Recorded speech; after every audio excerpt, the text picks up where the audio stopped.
Hi guys! Welcome to my vlog. For today's video guys, nandito tayo ngayon sa Mount Makawili Mountain Resort. Dahil nga guys, nalalapit na ang summer. Unti-unti nang umiinit ang panahon. Diba? Marami sa atin nga naghahanap ng mga resort na magustong puntahan.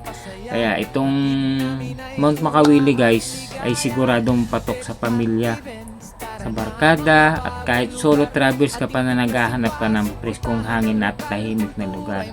At sa Mount Makawili guys, dito mo guys maranasan ang kombinasyon ng lamig ng hangin, tapos asul na langit, tapos magandang tanawin.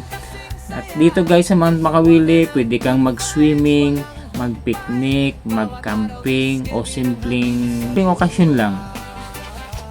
Tapos itong Mount Makawili guys, perfect na lugar para sa outing, reunion, team buildings, banding, mula umaga hanggang gabi, diba?